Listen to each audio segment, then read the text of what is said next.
Christmas, all happening now, innit? It's all happening. Oh, the women, you can see they get that sort of organisational look in their eye.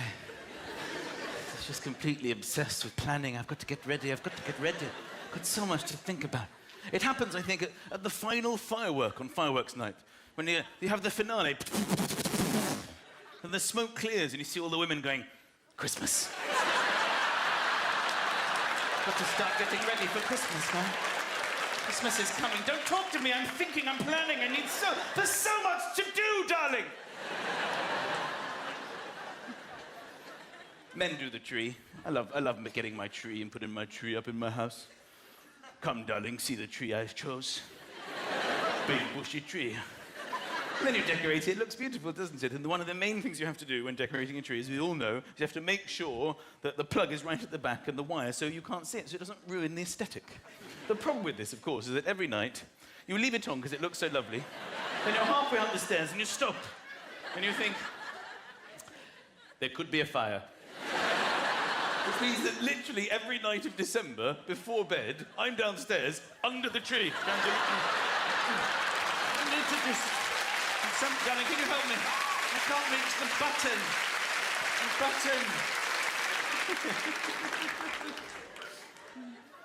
I tell you what, December, prime time for sellotape and scissors. That's when these two really come into their own, isn't it? You all, by the way, everyone in this room has sellotape and scissors, and you think you know where they are. They're probably not there, because they're always on the move.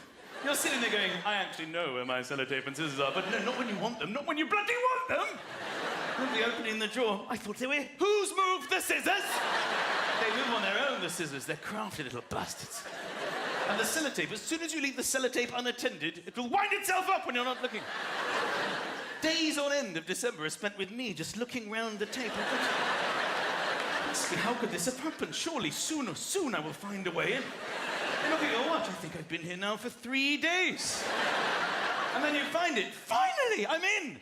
And you get some kind of weird backward triangle bit. I'm not in. I thought I was in, but I'm not in. Sometimes you give up. I'm not going to look for the scissors anymore. I'm going to buy new scissors. I don't care. I don't need to spend my whole life looking for scissors. I'm going to get new scissors. You think you've won. You think you've won, don't you? You get your new scissors. I've got some new scissors. Forget the old scissors. I'm not going to spend my whole life looking for those babies. Here's my new scissors. Then you realise that the scissors come in a plastic packaging that closely covers the scissors. And you can't get in unless you have scissors. The very thing you need is staring at you through the plastic window. And they look at you, don't they? Find a way in, dickhead. You can't, can you? Go on, find your old scissors. You thought you'd won. You haven't won. We've won. The scissors have won. Most people use the scissors in the classic scissor way, don't they? They cut. You know how to use scissors. You get the paper, you see how much you might need, then you start cutting like that. That's how people cut. But there are some people amongst us, gifted, special people. The gliders. These people are amazing, hidden within normal society.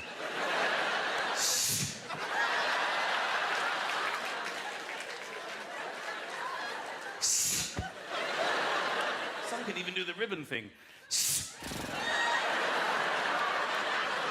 Most of us, we're not gifted in this way. But every single year, each and every non-gifted glider attempts the glide. Make sure that nobody is looking. We try and do something we've seen other people do. I think you probably just push it there. I've ruined the paper! It was supposed to go but it went... I will save my next attempt for next year. We are in to the festive period, which of course means huge amounts of eating for most of us. We eat more than we will ever normally eat at Christmas. It's always a time of year to test to see just how much we can eat.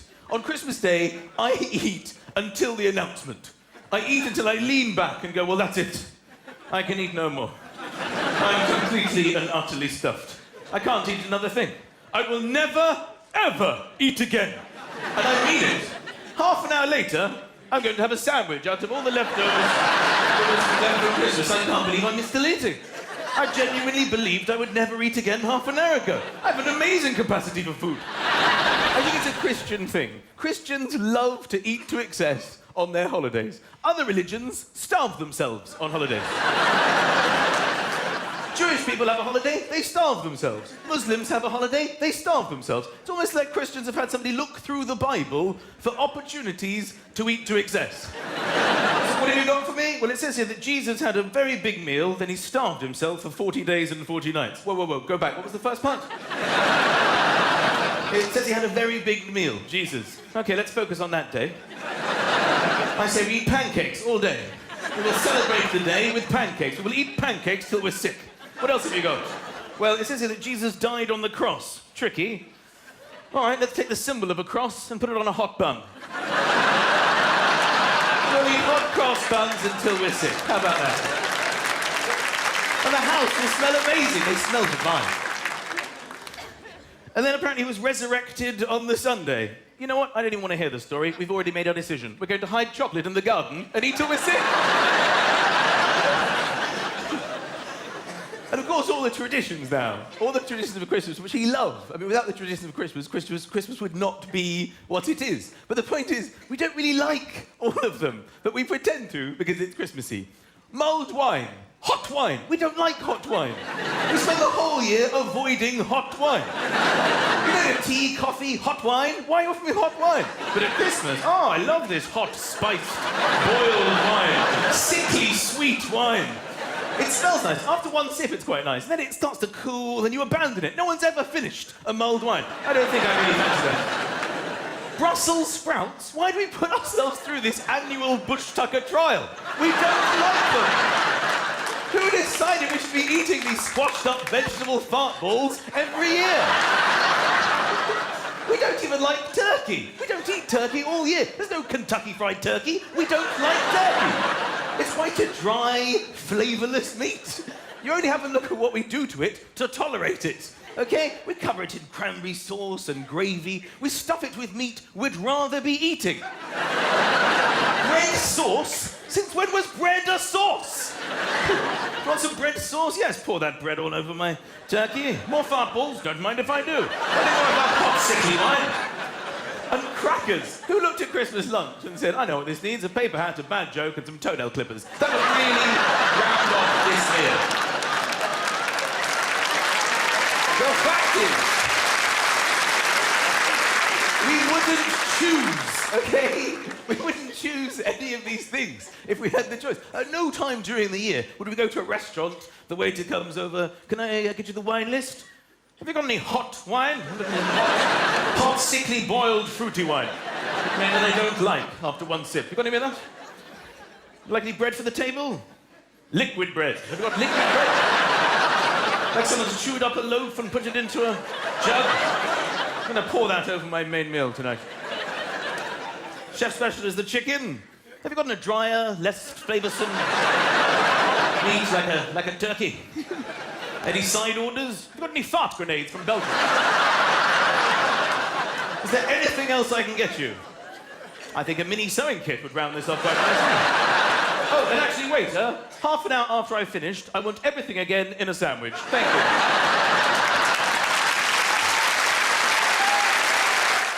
There's such a magic, isn't there, to that day. It's very different doing a Christmas show leading up to Christmas as opposed to doing it on Christmas Day. It's such a special, magical day. There's such a build-up to it that when you're in it, you can't even believe that you're in it. You know, you open the curtains and you're like, that's my road. On Christmas Day. Sometimes you see other people. Look at that man walking his dog. On Christmas Day. I'm having my morning pee. On Christmas Day. Sometimes you visit relatives, you see other people in their cars. You look at them at the traffic lights. Look at them! On Christmas Day! There's an aeroplane in the sky! On Christmas Day! And these goes through the whole day. Until you go to bed when you're just drifting off to sleep going, oh, that's the end of Christmas Day. And then all the magic completely disappears overnight. And the next day you're just walking along going, I'm going for a walk. On Boxing Day. It's gone! The magic is gone! And then, quite frankly, you are into the strangest 6 days of the whole year. It is 6 days between Christmas Day and New Year's where nobody quite knows what's going on, who they are. You don't even know what day it is. We get so confused by they've started to change... The days aren't called Monday, Tuesday, Wednesday. Now they're called, you know, Boxing Day, Christmas Eve, so you lose track of it. And you're so full and hungover as well. People just wandering around in a daze. What day is it? I don't even know what day it is. Are the shops open? Do the shops open? Have the sales started? I don't know what day it is. Should I start my diet today? Do I start it today? Is there post today? Does the post come back? Can I park here today? What day is it? Can I park here? When do the bins get taken away? I've never had more rubbish in my life. Can I eat this bit of the turkey, or is the turkey finished? Can I have this bit of the turkey? What time is Chitty Chitty Bang Bang on? Nobody knows what they're doing. Also, all the stuff that you get for Christmas, what happens to it? What happens to it? I know we get big presents and it's exciting, but there are certain things that I don't remember throwing away, but I never see them again after Christmas Day. Everything I or anyone in my family has ever won in a cracker, where is it? Where does it go? I have no recollection of binning it, but I've never had nobody has experienced somebody at any stage of the year just saying anything along the lines of, does anyone fancy a game of mini cards? Mini cards? I find the full-size deck a little bit overwhelming. Can we just play with the tiny cards? I'm almost at my baggage allowance, so I bought my miniature cards that I won at Christmas. Why measure the whole carpet when we can measure this section and guess the rest? With my mini tape measure, I won at Christmas. Does anyone have the tiniest amount of sewing I could attend to? Not a lot of sewing. Not a rip or a tear, just a fray. So anyway, how are you? Let me consult my mini-coloured curly fish. It's curling up at the sides. I'm jealous. But then men do come into their own, obviously, at Christmas. You know, we do have jobs. I chip into wrapping. My wife does the wrapping because she's the best at it. But she can't do it without me. There is always that moment when she calls me in. Michael! Michael! Can you put your finger there?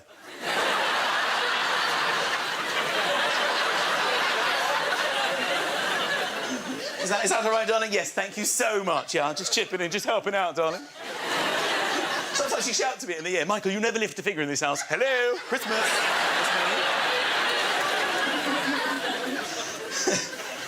And of course, the gluttony is insane. The amount of eating, we don't even know that we're capable of eating as much as we eat on Christmas Day. We spend the rest of the year having meat and 2 veg, and then it's suddenly 7 meat, 15 veg, please. And you sit and you pile it up. I mean, there's vegetables going all over the table. There's not even... Sometimes there's not enough room on the table for vegetables. You've got vegetables on side tables, some on the floor. People are just passing around. You get a bit of panic. I haven't had... Have I had carrots? I need carrots. You need carrots. Have you had the parsnips? You don't even know if you've had anything. I don't know. There's such a huge pile. I think I see something orange in here. I may have had carrots. I'll tell you when I get down to that level. People around the dining table just stuffing food in their faces, farting Brussels sprouts. You've got sausages fencing other foods in. And you eat so much that you then announce that that's it, I can't... You actually can't even believe you've eaten so much food. Sometimes people are undoing their buttons. I don't think I've ever eaten so much, I can't move. Can you move? I can't. I feel so sick. Oh, my God. You still sometimes see stray vegetables on the table. I don't even know what I'm doing. I'm just angry. And then you've got to get to the sofa. That's at that stage in the day, all you're thinking is sofa. But you're so full, you can't even move. This is where I actually genuinely believe that the farting helps you. It helps propel you to the sofa. I am not kidding. You could actually sense with my grandmother that she was being propelled. You could see the acceleration along the corridor, as if she moved.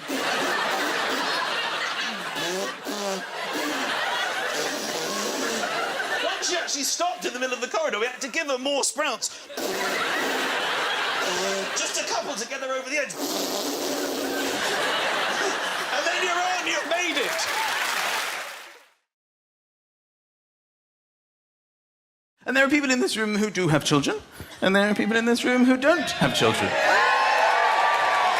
And the people who don't have children, they think they know, don't they? They think they know. They think they know what it means to have children. Sometimes they chat about it, don't they, in their little couples? You know, oh, I'd love to start a family one day with you. It'd be lovely. You'd make a really good dad. Oh, I think you'd be an amazing mum. Wouldn't it be so lovely having little versions of you and me running around? I'd love to have a family. And you think you know what you're talking about. You have no idea. You have no idea what it's like. You have no idea how difficult things will become in your life. Things that you don't even consider to be things will become nearly impossible when you have children. I'm talking about things like leaving the house, for example. This is how people without children leave the house. Shall we leave the house? Yes.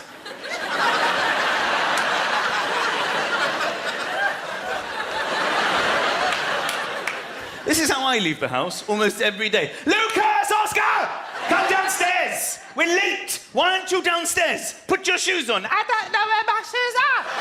Put your shoes on. Go and find your shoes. Where did you see them last? On my feet.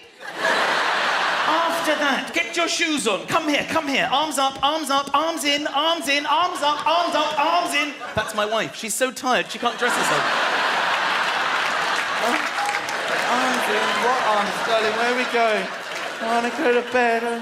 Where are we going, darling? Darling, you've got Lucas's shoes on your hands. I found your shoes, darling. You put your shoes on. Where's Ozzy? Come downstairs! We're late! Put your coat on. I don't want to wear my coat. You know, people without children, you know how you do zips up? I've seen how much time you have in your lives. How you focus on it. You get the one with the fabric. You just pop it in, don't you? It nestles in. Then you pause, thinking about your free life and what you might want to do with it later that day. And then you just glide up, don't you? Do you think I have time for that shit in my life?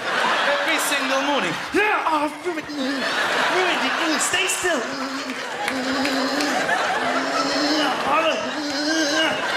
You're gonna have to put another coat on. I can't. I've ruined the zip. I'm sorry. I've made the situation worse. Ozzy! My 3-year-old will never come downstairs.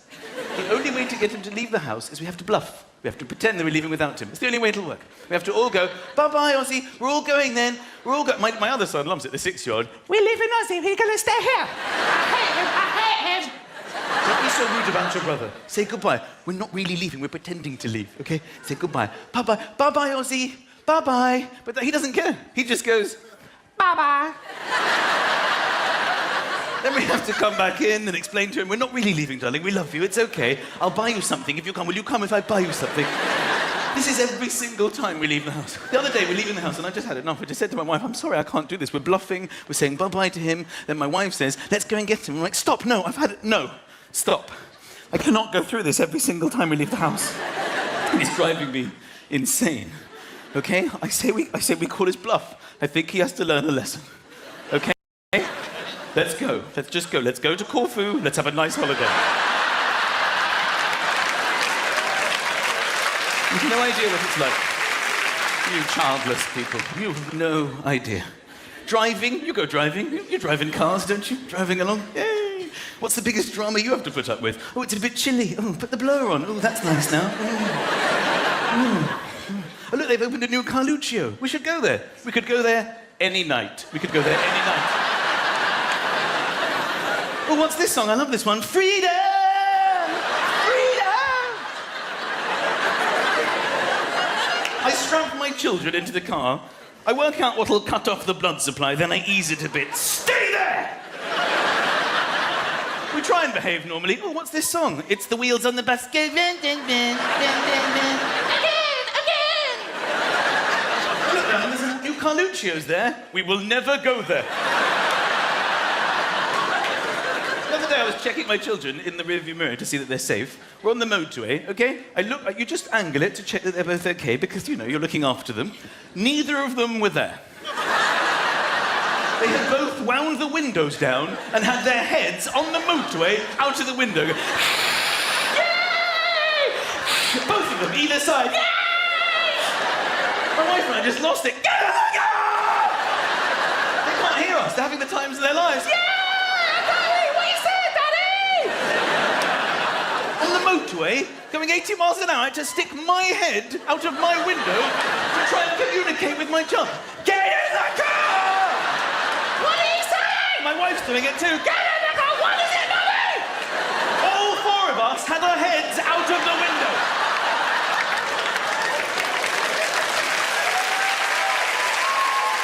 Meanwhile, a childless couple is driving past. Oh, look at the kids. I'd love to start a family one day. You have no idea what you're talking about. Sleeping. Sleeping at night. This is how people without children. Yeah, most nights, yeah. Good night, darling. Good night. Good night. Sometimes you go, sleep well, and the other one goes, I will. I will. That's how cocky, how arrogant you are. I will, I know I will. Good night, darling. Have a good sleep. Good night. It's been a long time since my wife and I said good night to each other, okay? Now we just go, good luck. Good luck to you today. All through the night, they're screaming, Daddy, Daddy, Daddy, Daddy. Sometimes they just wake up wide awake in the middle of the night. I'm asleep, it's like 2 o'clock in the morning. I wake, you know, when sometimes you don't realise it, but you sort of half open your eyes. Sometimes when you're asleep, I half open my eyes. My son is in my face. What the hell are you doing here? What time is it? What time is it? 2 o'clock in the morning, what do you want? I want to go to school. Go to school? What are you talking about? It's to go back to bed. I've got my shoes on. You do, you found your shoes. I fixed my jacket. How did you... Oh, done up. What are you doing? It's 2 o'clock in the morning, you idiot. Go to bed. Where's Ozzy? He's by the front door. He's never been there in his life. It's 2 in the morning. I have no idea. I have children. I have 2 children, and night-night is simply not part of the putting to bed routine, all right? I'm nowhere near night-night when I put my children to bed. This is an unrealistic interpretation of bedtime with children. All right? I start angry. I don't build to anger anymore. I used to build. Now I start with 5 minutes. And then bed. Don't you mess with me tonight. 5 minutes. I'll be back here in 5 minutes on the dot. Then you're going to bed. That's just getting them into bed. Then it just carries on. Go to sleep. Don't you mess with... Close your... You have to remind them how it works. Close your eyes and go to sleep.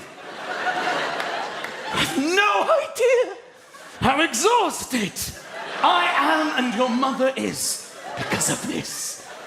Go to sleep. You selfish little shit. Close your eyes and go to sleep. Enough is enough. Do you know that your mother and I haven't had sex in weeks because of this?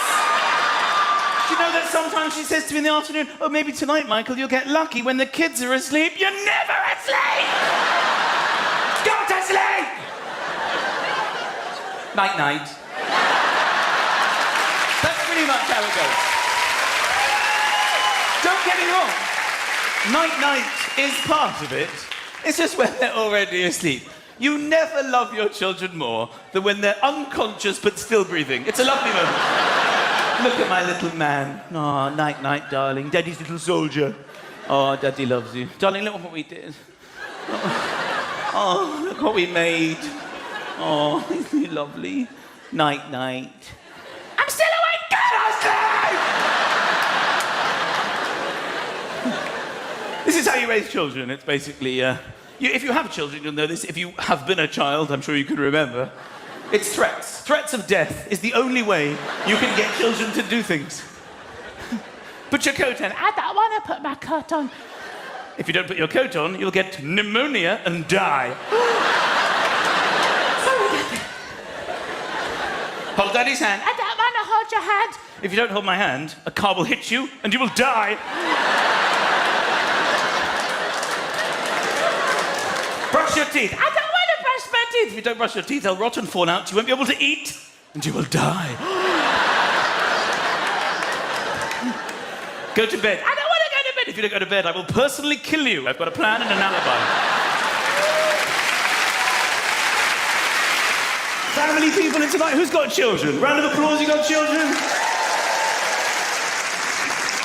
There are basics that you have to do every single day when raising children. And these are feeding them. You have to feed them. This is probably news to nobody. You have to feed them. You have to dress them. Okay? You have to wash them, and you have to put them to bed. You have to do these 4 things every single day. Now, every single day, each one of these things is a battle. They are reluctant to do these things, and you are forced every day to compromise on each of them. I don't know why they resist these basic things. Every day is a battle. Just getting dressed. They will not get dressed. Put your clothes on. Put your pants on. They refuse to wear pants. I don't like pants. They're uncomfortable. I don't like pants. Put your jumper on. I'm boiling. I'm boiling. They're always boiling. I'm boiling. Yes, that's because I've heated the inside of the house. But what I haven't done is heated the rest of the world. So you will need it when you get outside. Can I just take it? So you just compromise. All right, fine. Just take it. Do your latest. Can I do it in the car? Fine. Do it in the car. Where's your bag? Where's your other shoe? And they spring things on you at the last minute. The other day we were going to school. We're nearly out the door. My son's done quite well, actually. He's got his pants on. He's even got his jumper on. He's holding his coat. He's got his bag. We're nearly out the door. He just looks at me and goes, Dad, it's Roman Day. What's Roman Day? Everybody has to go to school today dressed as something from the Roman Empire. I'm supposed to be at school in 6 minutes. What exactly did you expect me to do at this point? Oh yes, when I was 9, I was a centurion. I think I still have my armour here in the cupboard. Let's not drive this morning. I've been hiding a horse and chariot in the garage. I'll arrive in style. Feeding. They will eat. Children will eat. They will eat rubbish. They'll eat garbage, okay? They'll eat chocolate and sweets and ice cream till they're sick. What they won't eat is things that are good for them. Every day we try to get them to eat vegetables, fruit, things that are good for them. We aim very high, my wife and I, every single mealtime. All right, tonight, there will be no ice cream, children, unless you have all your peas, all your broccoli, and all your carrots. But Dad, please, it's disgusting. Please don't make me eat that. Please, it's just disgusting. Please, Dad, you can't force us. You can't force us. It's disgusting. All right, fine. I just want you to eat 1 carrot, 5 peas, and this floret of broccoli. But Dad, it's disgusting. Please don't make me eat that. Please, you can't force me. I hate it. I hate it.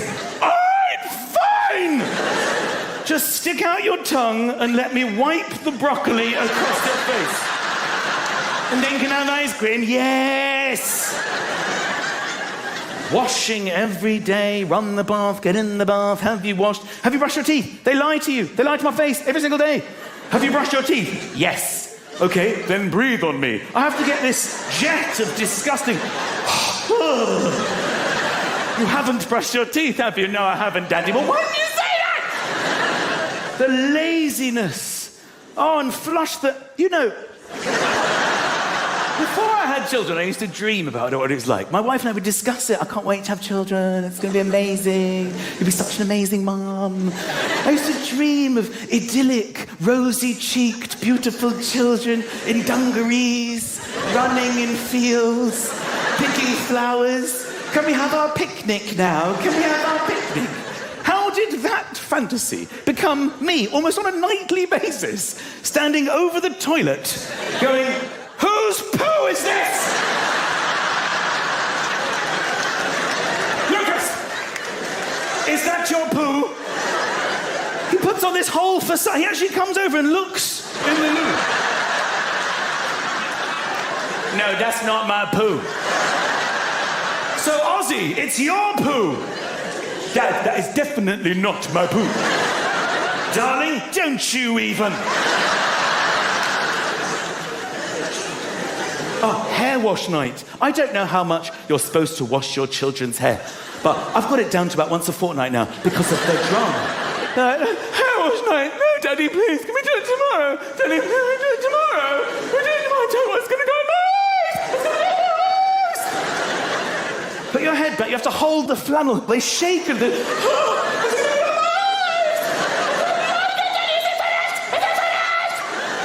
God forbid the shampoo actually goes a little bit in their eye.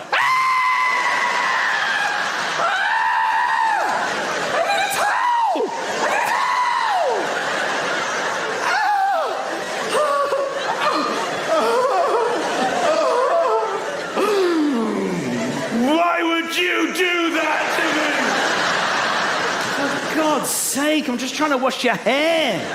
Bedtime. Oh, bedtime. It's bedtime. Go to bed. Can I have a story? Can I have a story? The last thing you want to do at the end of a day of battles is read a nonsense, stupid story. I don't know if you do this, but I will scan the bookshelf for the shortest book that we own. My son's always like, can we read The Hobbit? No. I thought we could read this leaflet that came through the door. It's for a local pizzeria. You see there's a deal on. Now, good night. Daddy loves it.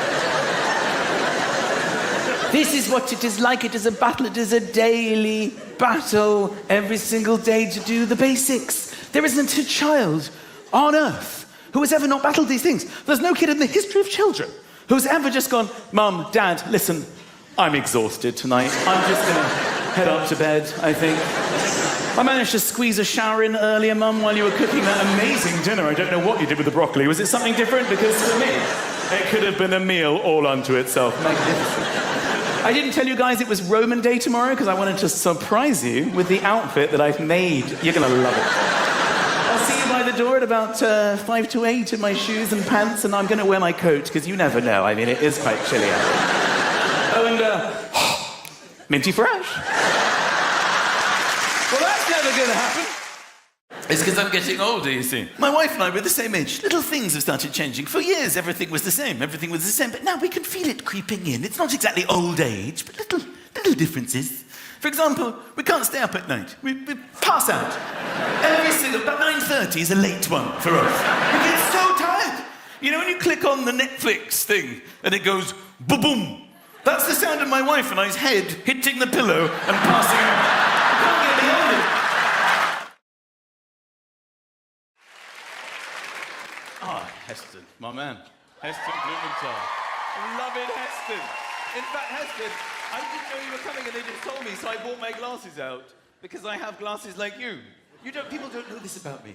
This is a little bit of an insight.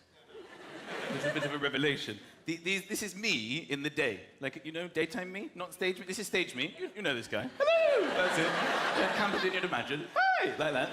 This is daytime me. Hello. Quite serious, less camp. This is daytime me. And people who are used to seeing that guy, they can't cope with this guy. Because they come up to me quite often, almost on a daily basis, and go, oh my God, that's so weird. Oh my God. Oh my God. Do you wear glasses? Oh my God. Do you wear glasses? Now, correct me if I'm wrong, I think that's quite a strange question to ask of somebody who has glasses on their face. I don't know quite how they expect me to respond. Oh no, I saw Avatar last year, I must have left them. Thank you so much for pointing that out. Silly me! Darling, why didn't you tell me I've been walking around in these things? I was supposed to put them in the bin.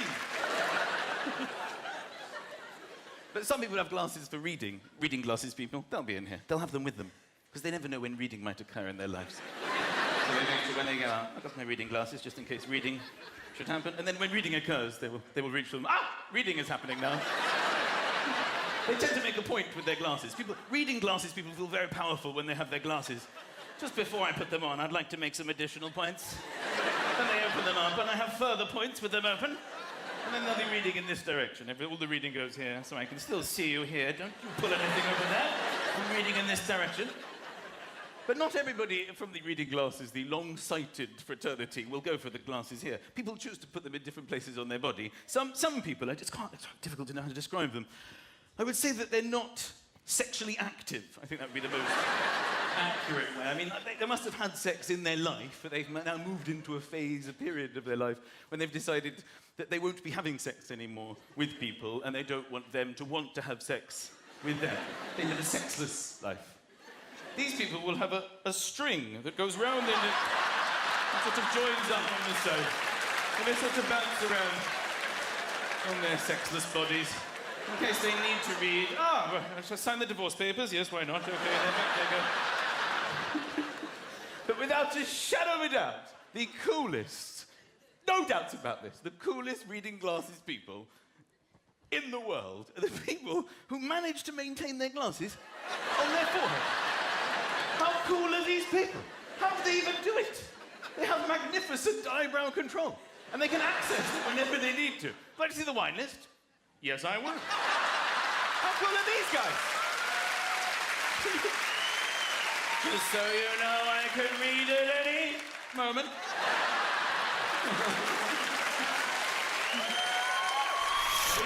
I will be attempting a vague Yorkshire accent.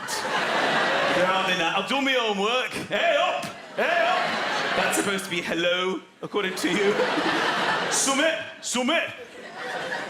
I walked past the person yesterday who said, I gotta get summit in my stomach. Obviously a food lover there. Summit, nout! And my favourite, of course, is the fact that the word the has not reached this area. Because we have it in the south. It's freely used, the word the. I don't know when it is. I think somewhere around junction 25 of the M1, the word the just stops at services and go, I can go no further. I'm going to stay here with my friends Nothing and Something. We'll stay here. You go on ahead, okay? You're sure you're not coming? No. They can just go, voila. My first experience of this is when I went to the cinema in Leeds a few years ago. I saw The Lion, The Witch, and The Wardrobe. I had more fun asking the woman what I'd booked to see than watching the entire film itself.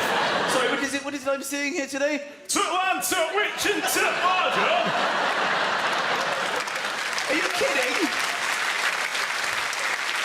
Want to see something else? Is there's naught else to see here? You taking toothpaste? I thought it'd be a nice idea, maybe just for a bit of fun, to go to HMV and get The Lion, the Witch and the Wardrobe, The Good, the Bad and the Ugly, and an album by 70s sensation The, and line them up on the counter of HMV in Leeds City Centre. What is it I'm purchasing here today? Toot Lion, Toot Witch and Toot Wardrobe. Toot good, toot bad and toot glad. And toot. Thank you so much. Next person in the queue. Have you got Nout Compares to Me by Sinead O'Connor? Have you got There's Something About Mary? Have you got A Up by Lionel Richie? A Up. Is it me you're looking for? So it's nice to be here.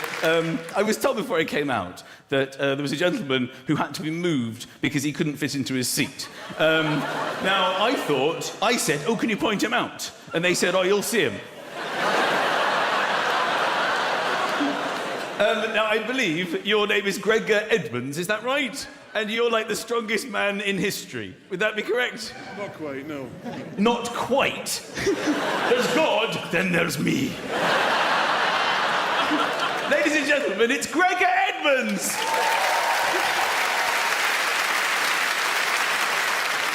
Be honest with me, how many shredded wheat do you eat a day?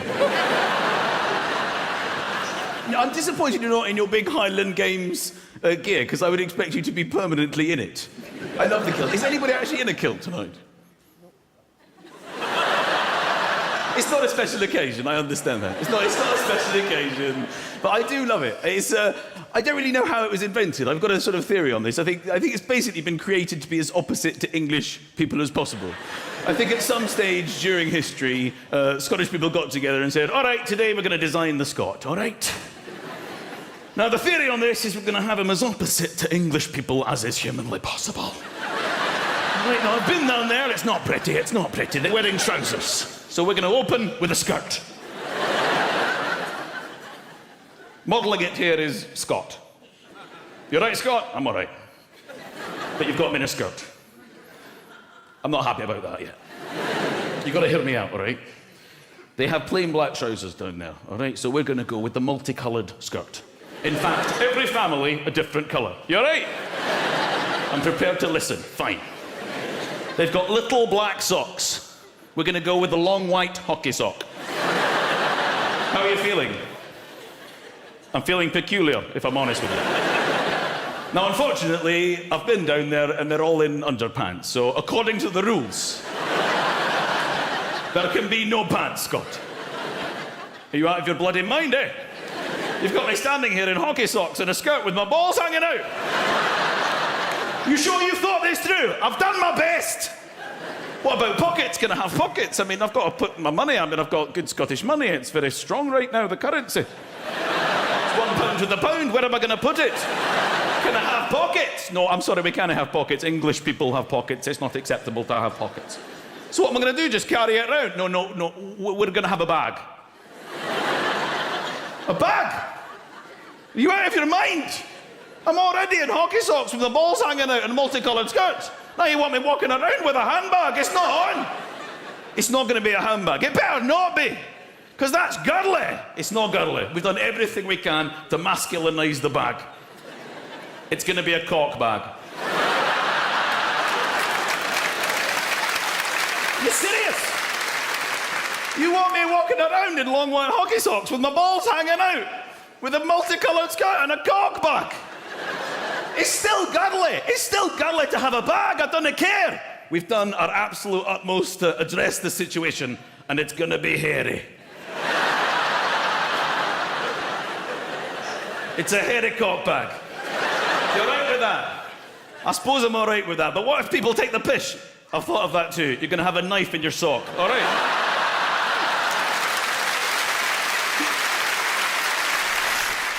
Tell you what, December, prime time for sellotape and scissors. That's when these two really come into their own, isn't it? You all, by the way, everyone in this room has sellotape and scissors, and you think you know where they are. They're probably not there, because they're always on the move. You're sitting there going, I actually know where my sellotape and scissors are, but no, not when you want them, not when you bloody want them. Nobody opening the drawer. I thought they were, who's moved the scissors?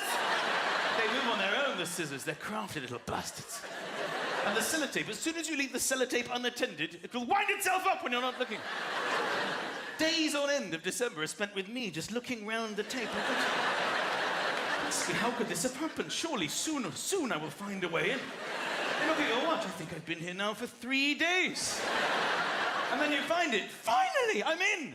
And you get some kind of weird backward triangle bit. I'm not in. I thought I was in, but I'm not in. Sometimes you give up. I am not going to look for the scissors anymore. I'm going to buy new scissors. I don't care.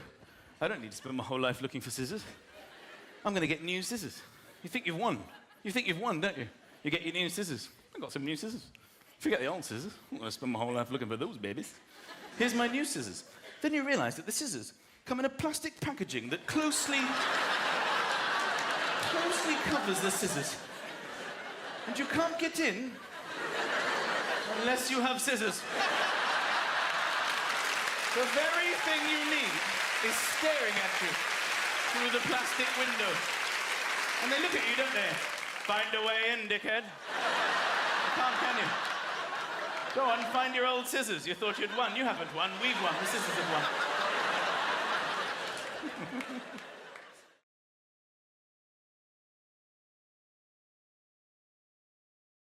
You're French. You're French. Ah, bonjour, French. Bonjour. When English people don't speak French, they go, do you speak French? They go, un peu. That's all we do. Un peu. We've only learned un peu. Oh, and we know, où est la gare? Have you hidden the stations from us?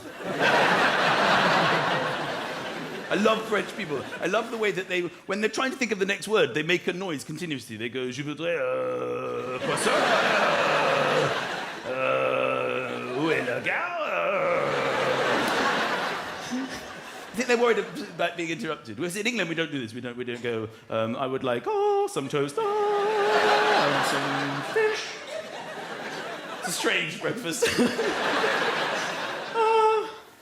Well, that's how you know French people are awake. They just wake up. Wake up. Sometimes they'll be hoovering, and the hoover is not plugged in, but they don't know for hours. They're...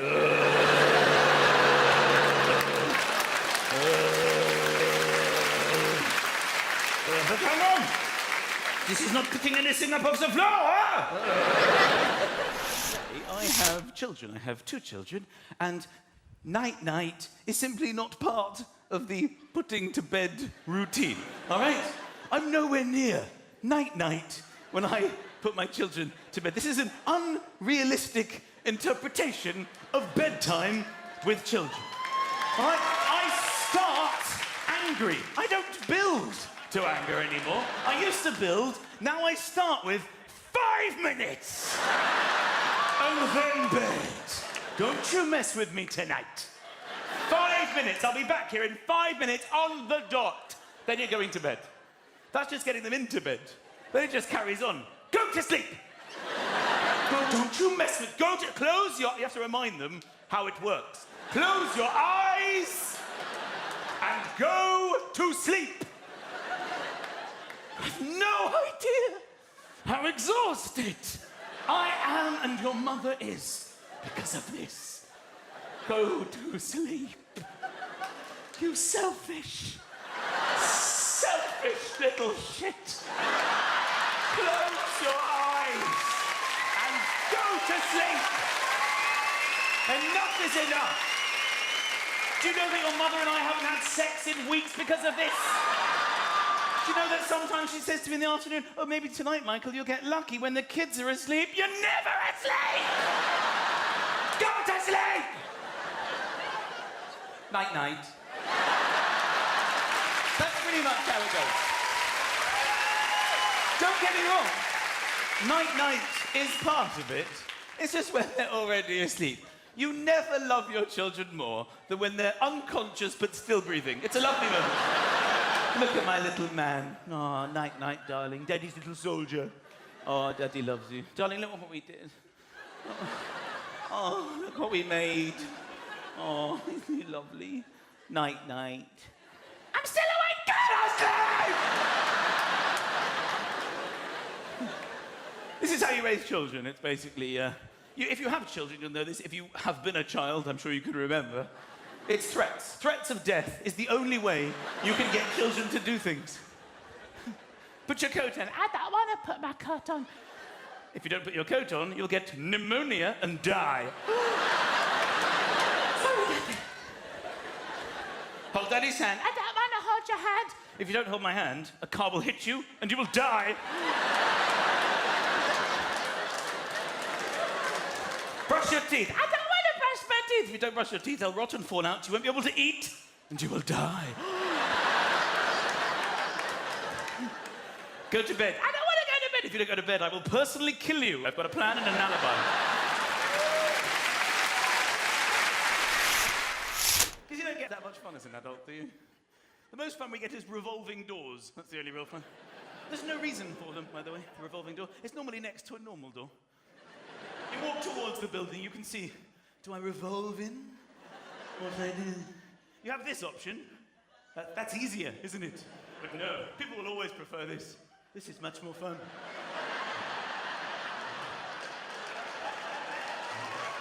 That's the life, isn't it? Also, you don't have to hold it for anyone. It's boring holding the door. When you open the door and you have to look behind you and see, you don't have to judge the distance of the person. Is it worth waiting for the... Sometimes you just look at them and go, sorry,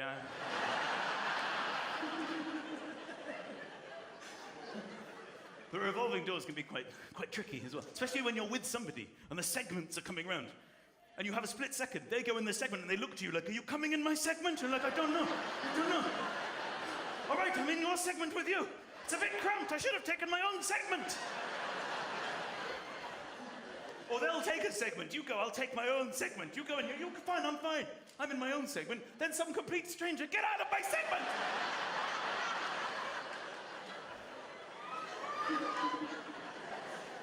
Well, they have those automatic revolving ones in airports. Huge, big ones, with a flower display in the middle. Is that something you guys added?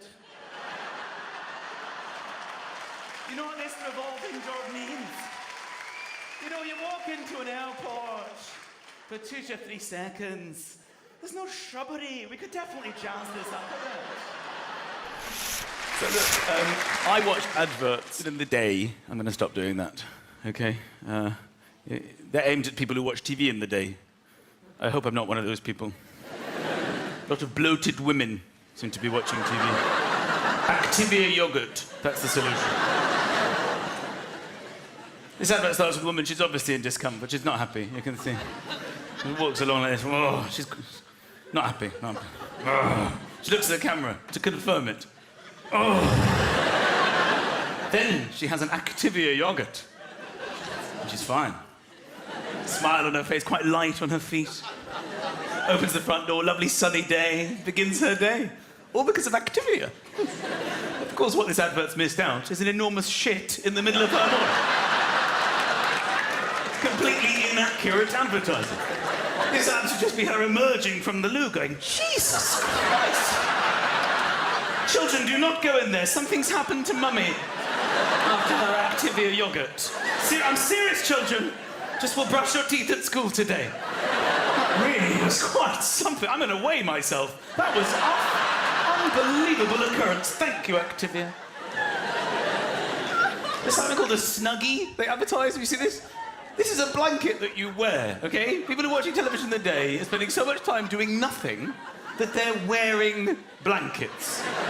It is a blanket with sleeves, so you can easily access things without having to ever take the blanket off you. That's just chilly. You would free yourself. No, be in bed at all times. Lying on your DFS sofa, I assume. With your Activia yogurt. Listening to Michael Bublé. He's advertised all day as well. Daytime viewers love Bublé. A lot of chafing as well, chafing gel. Yeah. This advert is just a woman jumping. She's jumping, and you can clearly see that her legs are nowhere near one another. Because chafing is basically, I think it's when your legs rub against each other. Yeah? I think the advice is probably, if you lose weight, your legs will separate and work as independent things from one another. No.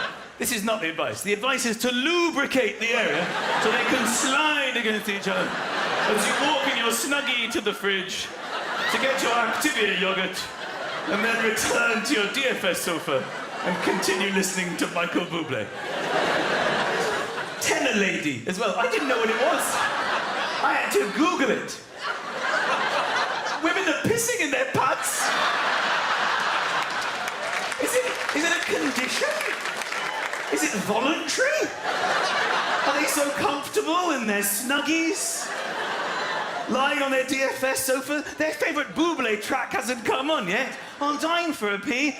I don't need to get up thanks to my tenor lady. I could just pee here on the sofa.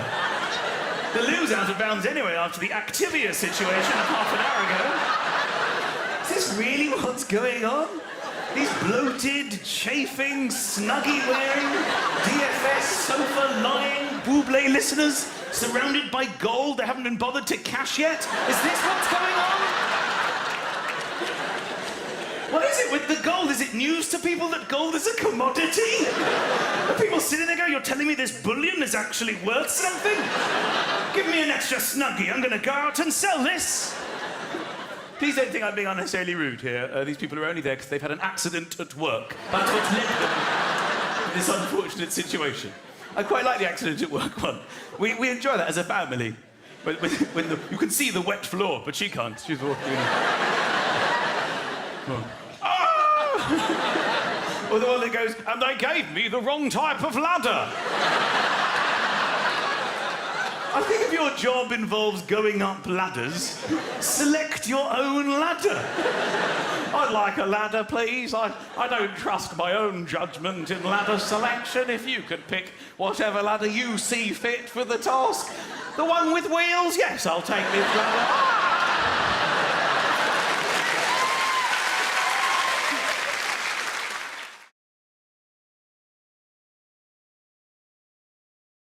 Ladies and gentlemen, technology is taking over. Some of it's good, some of it's not so helpful. I particularly like Google Earth. I don't know if you've been on Google Earth. It's amazing. They photographed every road in the whole world, and they've put them on Google Earth on the computer, and you can go there. You just type it in, and you go there. You drag a little man over the map, and you drop him into the road, and then you're there. You can see it. It's really amazing technology. And you sit in front of the computer and you think, I can go anywhere in the world. Where shall I go? And we all come to the same conclusion: my house. Even though you're in your house, it would be far easier just to get up, walk outside of your house, and look at your house. A live 3D image of your own building. But no, you're so excited, aren't you? First, you don't land exactly on your house. You're sort of, where is it? We have to move around. There it is. That's our house on Google Earth. Darling, come and look. Come and look. Leave the kids, they're fine in the bath. Come and look. That's our house. It's our car on Google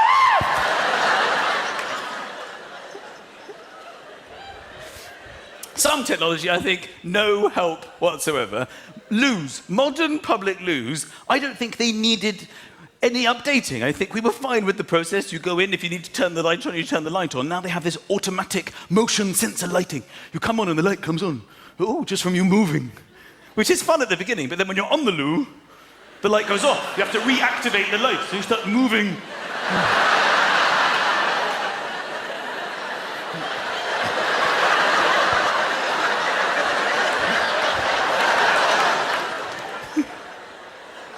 Washing your hands. I didn't think this was dramatic. There was no issues there. Turn the tap on, yeah?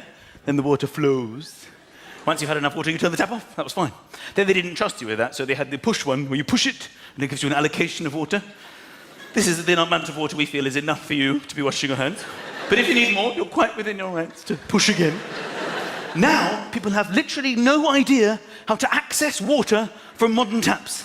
You have lines of people doing Tai Chi trying to work it out.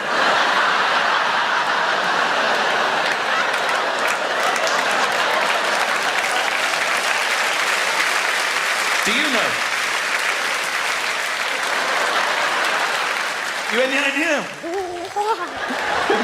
Mr. Miyagi.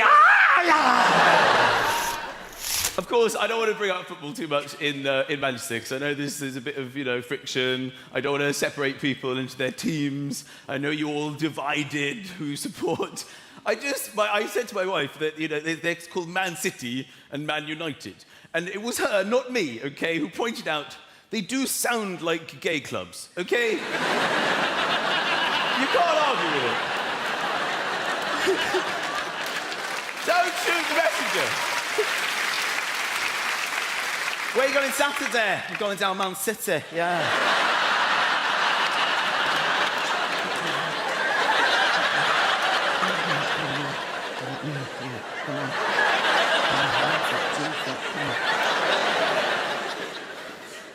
Go to any other clubs? Yeah, Man United, it's absolutely great. Hey, look, afterwards, a few of us are going down the Men Arena. Wanna come?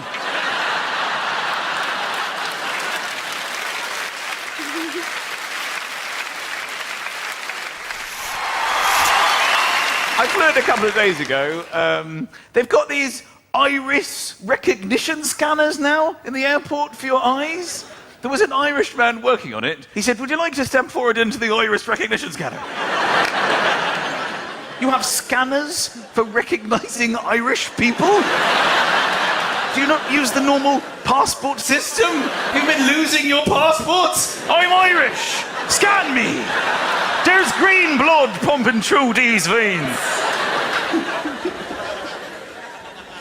And I've been getting into some of your terminologies. I was coming through immigration with my passport, which is always a tense affair, isn't it? Because you don't know whether they're going to let you in. And this bloke went, "What's the story?" I have never heard this expression. It totally freaked me out. I was like, look at my wife going, "We need a story to get into this country. Have you got any stories?" I didn't know anything that's a narrative. You've got some children's books. We're coming up with something. There were three little pigs. Story. I love that. You shortened it to story.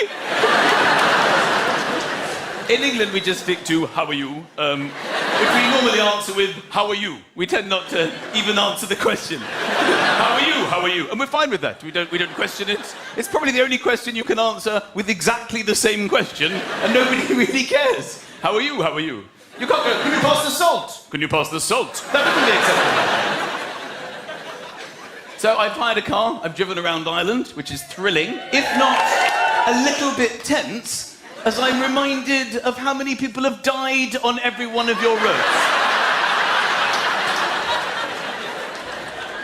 It doesn't make you feel better. I'm planning my journeys now to give myself statistically the best chance of survival. Do you have it on your Irish sat-navs? Would you like the fastest route or the one you might not die on? All right. Do you think that reading statistics is going to make you drive safer? If you didn't have the sign, if there was no sign on the road, this is how you would drive down the road. With the sign, you drive down it, and I've been there, and you go, ooh.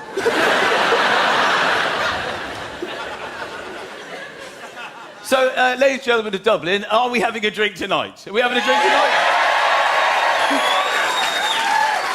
This is what I love about Dublin. You don't mess around when it comes to your drink.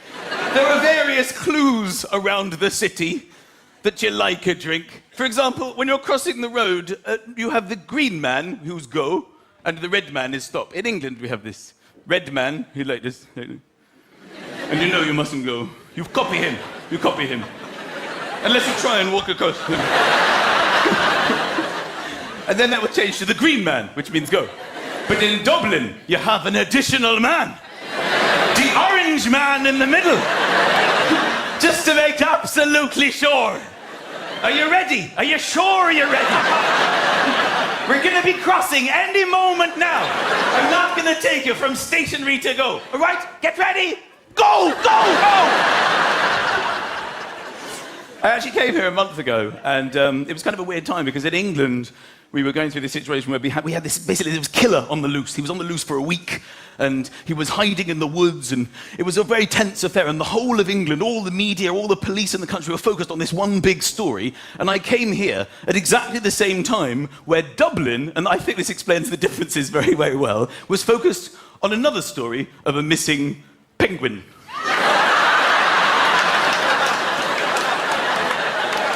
Which led to one of the weirdest conversations I've ever had in a taxi, where I sat in the taxi and the driver went, so, do you think we'll find him? And I was like, well, you know, I mean, they're certainly searching. I know they're all out there. But he's used to the outdoors. Yes, apparently he's a survivalist. Yes, he's a survivalist. Poor little fella. What do you mean, poor little fella? You know, he tried to murder. He tried to murder his girlfriend. Well, I didn't know that about him. He's on steroids, I haven't read up on the subject. This penguin's a lunatic. What a fantastic story this was. So please correct me if I'm wrong, it was a stag night, is that right? And some people broke into Dublin Zoo in the middle of the night in a taxi. The taxi was waiting. Dublin taxi drivers, we've learned not to ask questions. Could you just wait here? Are you going to the cash point? Kind of. They put the penguin into a carrier bag, and then I suppose they just couldn't stop laughing and dropped him off on O'Connell Street. They found him, didn't they? They found him and they put him back. You can imagine all the other penguins when he came back. There must have been... What's the story? Oh, it was unbelievable. I was asleep. Listen, shush and listen. And the next thing I know, I'm in a small bag. No, Lidl, the German shopping centre. And they just dropped me off on the corner of O'Connell Street. Were you scared? I wasn't scared. There were signs up telling me that 117 humans had died, but nothing about penguins at all.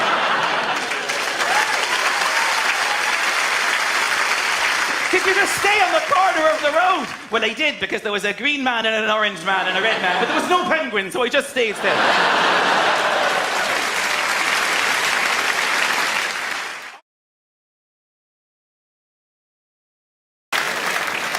So just by way of applause, who is actually Scottish?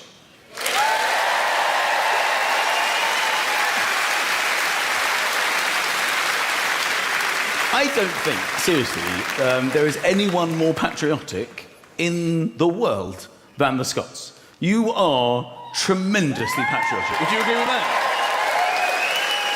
Nobody loves Scotland like you, really. It's unbelievable. I love the way that you take things that aren't Scottish and make them Scottish. Like the egg, for example. Now, we all know what eggs are. Some of you may have had eggs today. I had eggs this morning. You've taken the egg, you've put a bit of breadcrumbs on it. That's a Scotch egg. That's our egg, eh? You don't need your English boiled eggs. You've got egg and bread and a handy testicle-shaped snack, eh? What's that you got there? Tape? Put some tartan packaging on that tape.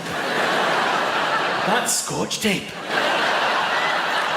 That's our tape. That's the best tape. None of your cello bullshit tape, eh? Every morning I wake up. A Braveheart alarm clock. Freedom! That's me up there. A couple of Scotch eggs, juggle them for a bit. Play some hopscotch, why not? Dip them in butterscotch, read the Scotsman. Have a glass of scotch, get on the Flying Scotsman, head down to London, tell them all to piss off. Yeah. Another couple of Scotch eggs. Bit more butterscotch, maybe chat up a Scottish widow on the train. Break into the Royal Bank of Scotland, steal some Scottish money. And after a thorough investigation from Scotland Yard, get off scot-free. Can you imagine a better day? They've got their own money in Scotland. It's still the pound, but they've got their own money. We don't need your English bastard pounds. We're our own country, we'll have our own bloody money. In Wales, they don't give a shit. They take what they're given, they don't really that bother. You don't go to Wales. Have you got a Tom Jones 20? They're not interested. You go to Scotland, we'll have our own, eh? Would you like your own currency? Yeah, it's complicated mathematically. Let's just have yours with our photos. I think that's the best way. I've always wondered if there's business news in Scotland. Do they go, oh, no, the business news, it's £1 to the pound. That's a pretty good rate, that, eh? You ever tried to use Scottish money in England? There's nothing more tense in life. When you're standing in the queue in the supermarket and you look into your wallet, £10 Royal Bank of... Oh, shit. That's normal. Hello. Hello. Beep, beep. 7.20. It is £10 sterling. They look at it like you've just handed them a dead baby.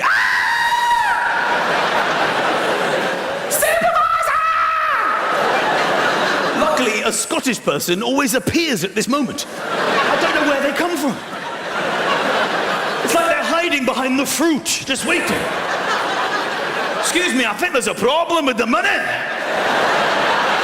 Excuse me, pal, I'm not buying anything, I just got to sort this out. There's a problem here. And then they use this sentence that you only ever hear at this one moment in time. It's like it's been created, invented, only for when you're using Scottish money in England. I think you'll find, pal, that's legal tender. Where does this come from? I was told before I came out that there was a gentleman who had to be moved because he couldn't fit into his seat. Now, I said, oh, can you point him out? And they said, oh, you'll see him. Now, I believe your name is Gregor Edmonds, is that right? And you're like the strongest man in history. Would that be correct? Not quite, no. Not quite? There's God, then there's me. Ladies and gentlemen, it's Gregor Edmonds!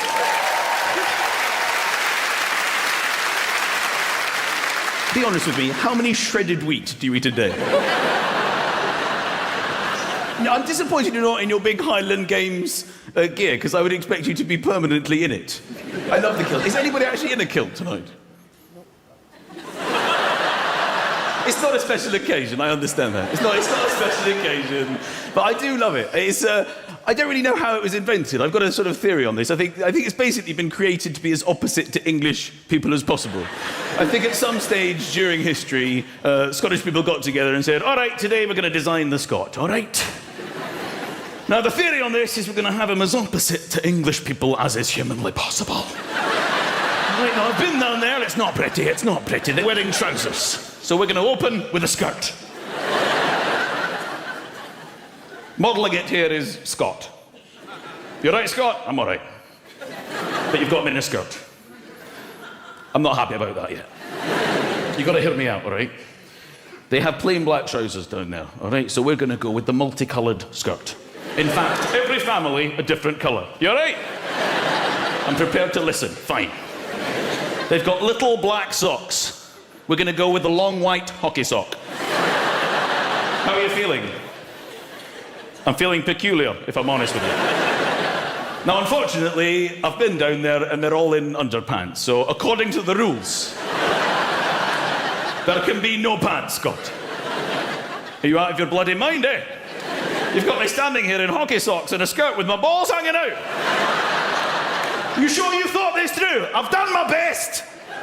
What about pockets? Can I have pockets? I mean, I've got to put my money. I mean, I've got good Scottish money. It's very strong right now, the currency. It's £1 to the pound. Where am I going to put it? Can I have pockets? No, I'm sorry, we can't have pockets. English people have pockets. It's not acceptable to have pockets. So what am I going to do? Just carry it around? No. We're going to have a bag. A bag? Are you out of your mind? I'm already in hockey socks with the balls hanging out and multicoloured skirts. Now you want me walking around with a handbag? It's not on. It's not going to be a handbag. It better not be.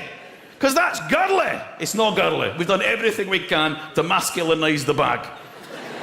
It's going to be a cock bag. You serious? You want me walking around in long white hockey socks with my balls hanging out? With a multicoloured skirt and a cock bag? It's still girly. It's still girly to have a bag. I don't care. We've done our absolute utmost to address the situation, and it's going to be hairy. It's a hairy cock bag. You all right with that? I suppose I'm all right with that, but what if people take the piss? I've thought of that too. You're going to have a knife in your sock. All right?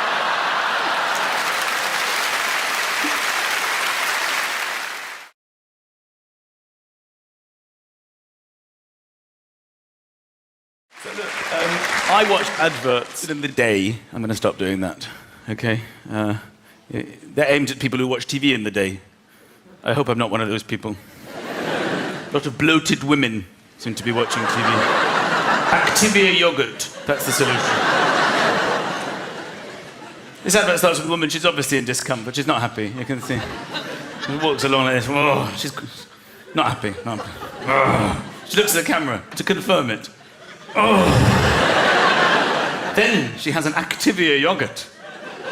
And she's fine. Smile on her face, quite light on her feet. Opens the front door, lovely sunny day, begins her day. All because of Activia. Of course, what this advert's missed out is an enormous shit in the middle of her morning. Completely inaccurate advertising. This ad should just be her emerging from the loo going, Jesus Christ! Children, do not go in there. Something's happened to Mummy after her Activia yogurt. I'm serious, children. Just will brush your teeth at school today. That really was quite something. I'm going to weigh myself. That was an unbelievable occurrence. Thank you, Activia. There's something called a Snuggie they advertise. Have you seen this? This is a blanket that you wear, okay? People who are watching television in the day are spending so much time doing nothing that they're wearing blankets. It is a blanket with sleeves, so you can easily access things without having to ever take the blanket off you. That's just chilly. You would free yourself. No, be in bed at all times. Lying on your DFS sofa, I assume. With your Activia yogurt. Listening to Michael Bublé. He's advertised all day as well. Daytime viewers love Bublé. A lot of chafing as well, chafing gel. This advert is just a woman jumping. She's jumping, and you can clearly see that her legs are nowhere near one another. Because chafing is basically, I think, it's when your legs rub against each other. Yeah? I think the advice is probably, if you lose weight, your legs will separate and work as independent things from one another. No, this is not the advice. The advice is to lubricate the area so they can slide against each other as you walk in your Snuggie to the fridge to get your Activia yogurt and then return to your DFS sofa and continue listening to Michael Bublé. Tenor lady as well. I didn't know what it was. I had to Google it. Women are pissing in their pants. Is it a condition? Is it voluntary? Are they so comfortable in their Snuggies? Lying on their DFS sofa? Their favourite Bublé track hasn't come on yet. I'm dying for a pee. I don't need to get up thanks to my tenor lady. I could just pee here on the sofa. The loo's out of bounds anyway after the Activia situation half an hour ago. Is this really what's going on?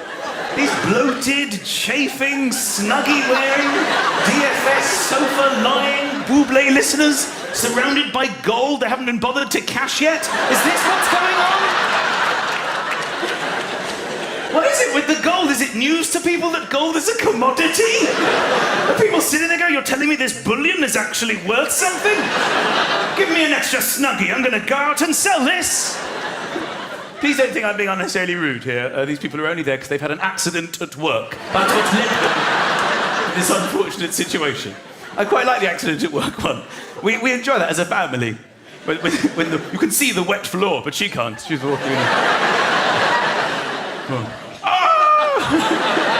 Or the one that goes, and they gave me the wrong type of ladder.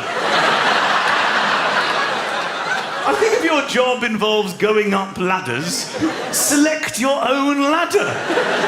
I'd like a ladder, please. I don't trust my own judgment in ladder selection. If you could pick whatever ladder you see fit for the task.